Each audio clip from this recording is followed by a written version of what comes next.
ಪೂರ್ಣ ಪ್ರಜ್ಞಾ ಶಾಲೆಯಲ್ಲಿ ಫೀಸ್ ಹೆಚ್ಚಳದ ಆರೋಪಕ್ಕೆ ಸಂಬಂಧಪಟ್ಟ ಹಾಗೆ ಬೆಂಗಳೂರಿನ ನಾಗಸಂದ್ರದಲ್ಲಿದೆ ಪೂರ್ಣ ಪ್ರಜ್ಞಾ ಶಾಲೆ. ಶಾಲೆಯ ಆಡಳಿತ ಮಂಡಳಿ ವಿರುದ್ಧ ಪೋಷಕರು ಪ್ರತಿಭಟನೆಯನ್ನ ಮಾಡಿದ್ದಾರೆ. ಫೀಸ್ ಜಾಸ್ತಿ ಮಾಡಿದ್ದಾರೆ ಅಂತ ಹೇಳಿ ಪೋಷಕರು ಆರೋಪ ಮಾಡಿದ್ದಾರೆ. ಫೀಸ್ ಜಾಸ್ತಿ ಮಾಡಿದ್ದು ಮಾತ್ರ ಅಲ್ಲ, ಮಕ್ಕಳನ್ನ ಏನ್ ಮಾಡಿದ್ದಾರೆ ಅಲ್ಲಿ ಫೀಸ್ ಕಟ್ಟದ ಮಕ್ಕಳನ್ನ, ಅದು ಇಂಪಾರ್ಟೆಂಟ್. ಯಾರು ಕೂಡ ಶಾಲಾ ಆಡಳಿತ ಮಂಡಳಿ ಹೀಗೆ ಮಾಡೋದಕ್ಕಿಲ್ಲ.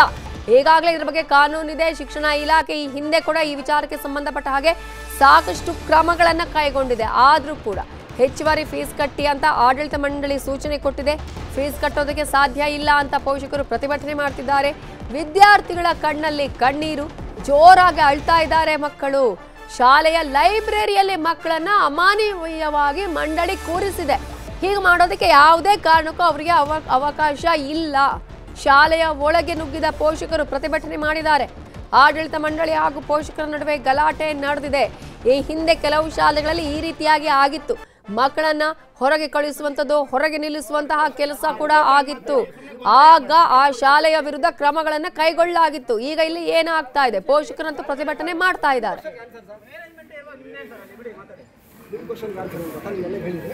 ಅದರಲ್ಲಿ ಎಷ್ಟು ಸತ್ಯಾಸತ್ಯತೆ ನಿಮಗೂ ಗೊತ್ತಾಗುತ್ತೋ ಪೇರೆಂಟ್ಸ್ಗೆಲ್ಲ ಗೊತ್ತಿದೆ. ನೆಕ್ಸ್ಟ್ ನೀವು 4 ವರ್ಷದಿಂದ 5 ವರ್ಷದಿಂದ ಕಟ್ಟಿಲ್ಲ ಅಂತ ಹೇಳ್ತಾ ಇದ್ದೀರಾ. ಪ್ರತಿಭಟನೆ ಹೇಳಿದ್ನಲ್ಲ ನಿಮಗೆ, 4 ವರ್ಷದಿಂದ ಫೀಸ್ ಕಟ್ಟದಿರೋರಿಗೆ ನೀವು ಹಳೆ ಬಾಕಿ ಕೊಡದಿದ್ರೆ ನಾವು ಈ ಸತಿ ನಾವು ಅಡ್ಮಿಷನ್ ಕೊಡೋದಿಲ್ಲ. ನಾವು ಅದೇನಂದ್ರೆ ನಮ್ಮ ಒಳ್ಳೆತನನೇ ಅವರು ದುರುಪಯೋಗ ಮಾಡ್ಕೊಂಡಿದ್ದಾರೆ. That is what I can say. ಯಾಕೆಂದ್ರೆ ಬೇರೆ ಶಾಲೆಗಳಲ್ಲಿ 2ನೇ ವರ್ಷ ಕಟ್ಟಿದ್ರೆ ಸೇರಿಸ್ತಿರ್ಲಿಲ್ಲ. ನಾವು ಪಾಪ ಕಷ್ಟ ಇದೆ, ಅವ್ರಿಗೆ ತೊಂದರೆ ಇರ್ಬೋದು ಅಂತ ಎಷ್ಟು ಸಮಯ ಕೊಟ್ವಿ. ಅವ್ರು ಯಾರು ಅದಕ್ಕೆ ನಮ್ಮ ನಿಲುವು ಇಷ್ಟೇ, ಕೋರ್ಟಲ್ಲಿ ಹಾಕಿದೀವಿ.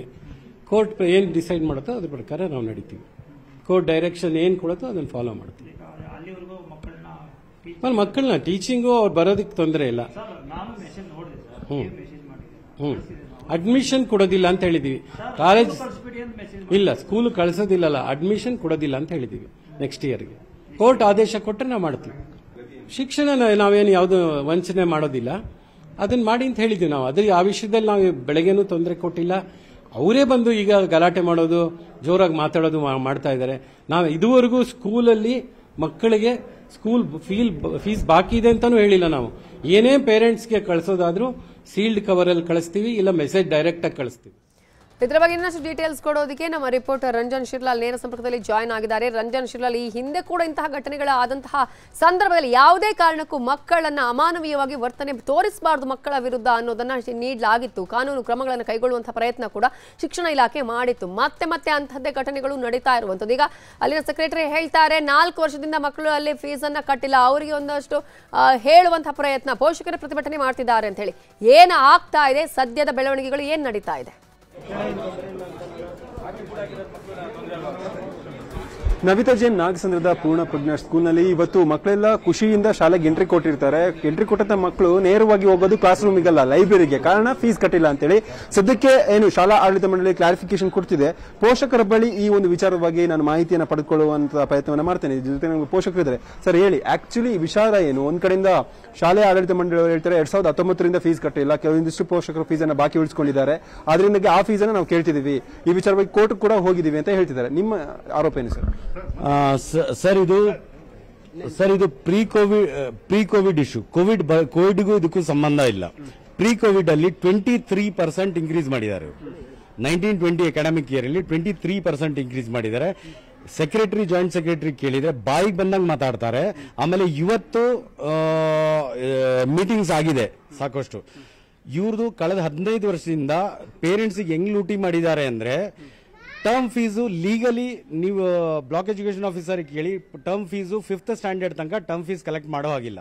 10, 15 ಸಾವಿರ, 20 ಸಾವಿರ ಪ್ರತಿ ಪೋಷಕರಿಂದ ವರ್ಷ ಕಳೆದ 15 ವರ್ಷದಿಂದ ಕಲೆಕ್ಟ್ ಮಾಡ್ತಾ ಇದ್ದಾರೆ ಇಲ್ಲಿಗಲಿ. BO ಕೇಳಿದ್ರೆ ಸರ್ ನಾನೇನು ಮಾಡಕ್ಕಾಗಲ್ಲ ಅಂತ Ashwath Narayan sir Bangalore north N4 ಇವತ್ತು ನೀವು ಕಾಲ್ ಮಾಡಿದ್ರು. BO ಕಾಲ್ ಮಾಡಿದ್ವಿ ಸರ್, ಅವರಿಗೆ ಲೆಟರ್ ಕಳಿಸಿದೀನಿ, ನಾನು ಏನ್ ಮಾಡಕ್ಕಾಗುತ್ತೆ ಸರ್ ಅಂತ ಅಂದ್ಬಿಟ್ಟು Ashwath Narayan sir Bangalore north N4 ಏನಿದ್ದಾರೆ ಅವ್ರು ಹೇಳ್ತಾ ಇದ್ದಾರೆ. ಆಮೇಲೆ ಇವತ್ತು ಮಕ್ಕಳನ್ನ 300 ಜನ ಮಕ್ಕಳನ್ನ ಲೈಬ್ರರಿ, ಆಡಿಟೋರಿಯಂ ಯಾರು ಫೀಸ್ ಕಟ್ಟಿಲ್ಲ, ಯಾರ ತಂದೆ ತಾಯಿ ಫೀಸ್ ಇದು ಕಟ್ಟಿಲ್ಲ ಅನ್ನೋದಕ್ಕಿಂತ ನಾವು ಹೇಳ್ತಾ ಇರೋದು disputed fees. Disputed fees clear ಆಗಿ ಹೇಳ್ಬಿಡ್ತೀನಿ, ಪದೇ ಪದೇ ಸೆಕ್ರೆಟರಿ, ಜಾಯಿಂಟ್ ಸೆಕ್ರೆಟರಿ ಇವ್ರು ಎಂತ ಸುಳ್ಳುಗಾರರು ಅಂತಂದ್ರೆ ನಾನು ನಿಮಗೆ ವಾಟ್ಸಪ್ ಅಲ್ಲಿ ತೋರಿಸ್ತೀನಿ. ವಾಟ್ಸಪ್ ಅಲ್ಲಿ ನಾಳೆ ಮಕ್ಕಳನ್ನ ಬಿಟ್ಕೊಳ್ಳಲ್ಲ ಅಂತ ಹೇಳ್ತಾ ಇದಾರೆ. ಇವಾಗಿನೂ ಮೀಡಿಯಾದಲ್ಲಿ ನೋಡ್ತಾ ಇದೀನಿ, ಮಕ್ಕಳಿಗೆ ಎಜುಕೇಶನ್ಗೆ ಏನ್ ತೊಂದರೆ ಮಾಡಲ್ಲ ಅಂತಂದು ಹೇಳ್ತಾ ಇದಾರೆ. ಇವ್ರದ್ದು ಗೋಮುಖ ಅಂತಾರೆ, ಡಬಲ್ ಫೇಸ್ಡ್ ಇವರು.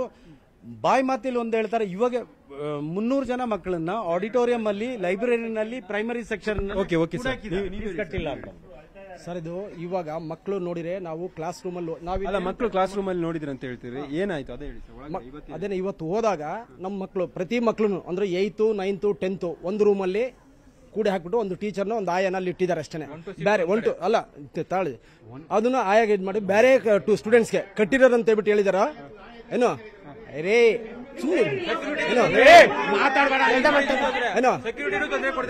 ಗಲಾಟೆ ಕೂಡ ಆಗ್ತಾ ಇದೆ.